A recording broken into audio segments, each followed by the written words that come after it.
तो पुतिन का ये ऑपरेशन यूरोप और ज़ेलेंस्की इसको लेकर क्या कर रहे हैं दावा, क्योंकि यूक्रेन के बाद पुतिन के टारगेट पर यूरोप और कीव ने जमीन छोड़ी तो यूरोप पर हमला तेज हो जाएगा। यह दावा ज़ेलेंस्की की तरफ से किया गया है, जहां यूक्रेन के बाद पुतिन के टारगेट पर यूरोप और ज़ेलेंस्की कह रहे हैं कि कीव ने जमीन छोड़ी तो यूरोप पर हमला तय। रूस ने बार बार हमें डोनबास से हटाने की कोशिश की है। डोनबास पर कब्जे के बाद नए सिरे से रूस हमला करेगा और अगर यूक्रेन ने सरेंडर किया तो यूरोप पर हमला होगा ही। अब राष्ट्रपति ट्रंप को पुतिन ने सीज फायर का आश्वासन दिया, लेकिन वास्तविकता यह है कि रूस ने कीव विजय का अभियान शुरू कर दिया है। यूक्रेनी रक्षा मंत्रालय ने एक रिपोर्ट जारी की। इसके मुताबिक रूस ने बेलारूस के एयर स्पेस का इस्तेमाल करना शुरू कर दिया है और रूसी ड्रोन फोर्सेस के हमले पश्चिमी यूक्रेन तक हो रहे हैं। इन सफल हमलों के पीछे रणनीति है बेलारूस रूट। यूक्रेन ने कहा कि रूसी सेना बेलारूस के हवाई क्षेत्र से ड्रोन और मिसाइल हमले कर रही है।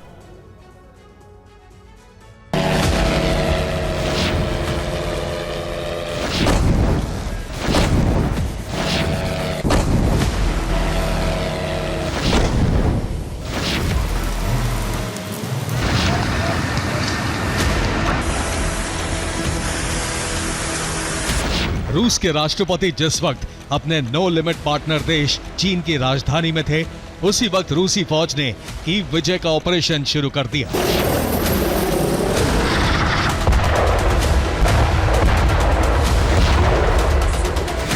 राष्ट्रपति पुतिन बीजिंग में रेड कार्पेट पर जिनपिंग के साथ चल रहे थे और उसी वक्त यूक्रेन के कई शहर बारूदी लपटों में घिरे हुए थे। जिस वक्त पुतिन जिनपिंग के हथियारों की नुमाइश देखने की तैयारी कर रहे थे, ठीक उसी वक्त यूक्रेन के शहरों पर रूसी हथियार बरस रहे थे।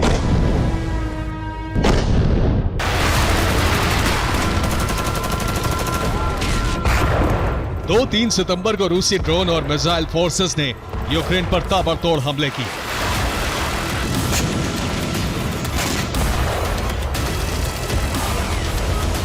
यूक्रेन पर हमलों के लिए ड्रोन और बैलिस्टिक मिसाइलों का इस्तेमाल किया गया। कीव के आसपास से लेकर पश्चिमी यूक्रेन के कई शहरों पर रूस ने ड्रोन हमले किए। यूक्रेन के कई शहरों में भीषण नुकसान हुआ है। यूक्रेनी एयर डिफेंस सिस्टम रूस के ज्यादातर हमलों को रोकने में नाकाम रहे हैं।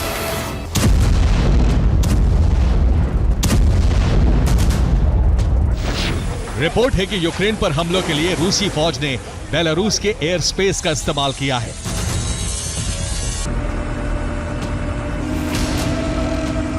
चीन से पुतिन और जिनपिंग ने दुनिया को पावर शो दिखाया और शो में चीन, रूस के सहयोगी देश भी शामिल हुए।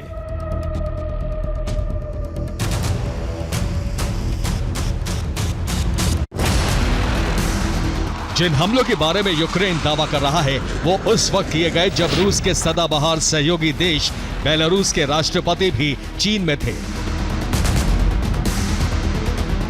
लुकाशेंको के साथ राष्ट्रपति पुतिन की द्विपक्षीय वार्ता भी हुई और वार्ता में दोनों की अलग केमिस्ट्री दुनिया ने देखी। Nobody is going to replace Russia to you, but in response, I'd like to say that nobody is going to replace Belarus for us. We have very close relations, very good relations. Belarus के राष्ट्रपति जब Putin से मिलने पहुंचे तो उन्हें धन्यवाद देते हुए कहा कि 24 घंटे में वो किसी भी वक्त पुतिन से मिल सकते हैं। उनके लिए समय का कोई मायने नहीं। Mr. President, I can meet you any time of the day. We are 7,000 kilometers away from our countries, like you said, but no matter where we meet, we can always find topics to discuss, and there's always a need to discuss things. जिस वक्त दोनों राष्ट्रपति अपने अपने हितों के मुद्दों पर बीजिंग में चर्चा कर रहे थे, ठीक उसी वक्त यूक्रेन पर रूस के हमले हो रहे थे।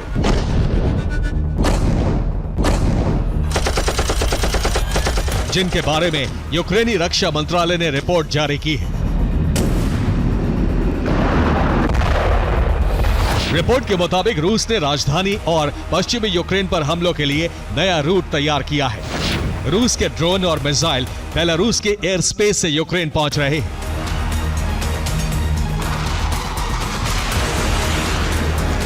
2 और 3 सितंबर को रूसी एयरोस्पेस और ड्रोन फोर्सेस ने बेलारूस के रूट का इस्तेमाल करते हुए राजधानी सहित कई शहरों पर ड्रोन हमले किए।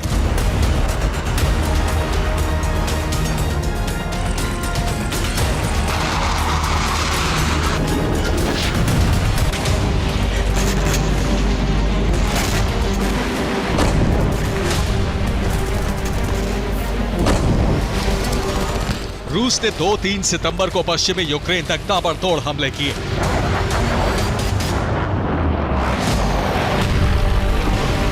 रूसी सेना का टारगेट यूक्रेन के वो हथियार गोदाम हैं जहां नेटो से मिलने वाले हथियार स्टोर किए जाते हैं।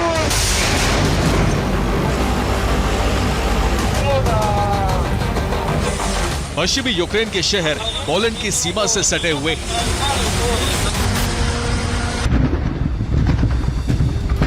जर्मनी के रैमस्टेन बेस से हथियारों की खेप यूक्रेन के लिए रवाना की जाती है।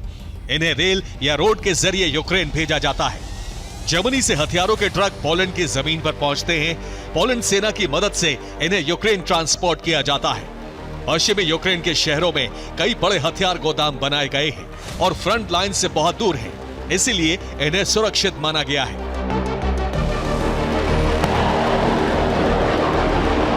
कुछ दिन पहले ही नेटो ने यूक्रेन को पैट्रियट एयर डिफेंस सिस्टम दिए थे, जिन्हें पश्चिमी यूक्रेन के हथियार गोदामों में पहुंचाया गया था।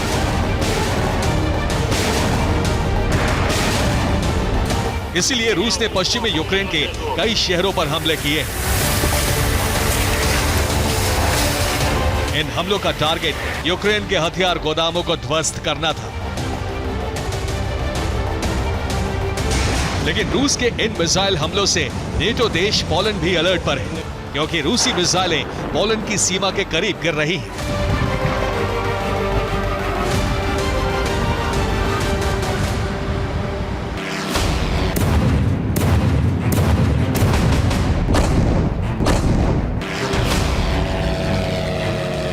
रूस के इन हमलों से साफ है कि वो यूक्रेन के सिर्फ 6 या 8 प्रांतों तक नहीं रुकने वाला है।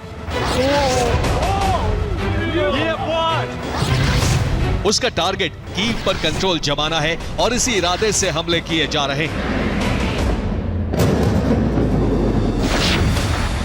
दूसरी तरफ रूस ने भी यह साफ कर दिया है कि वो ज़ैपोरिज़िया न्यूक्लियर पावर प्लांट पर भी कब्जा नहीं छोड़ने वाला है।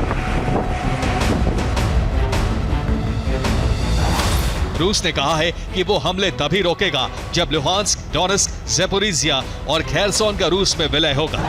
इतना ही नहीं, रूस ने इन चारों प्रांतों के अलावा सेवेस्तोपोल और क्रीमिया को रूसी प्रांत की मान्यता देने की मांग की है। रूस ने ज़ैपोरिज़िया प्लांट पर एक बार फिर से दावा ठोक दिया है, लेकिन ज़ेलेंस्की ने कहा है कि ज़ैपोरिज़िया प्लांट पर यूक्रेन का अधिकार है।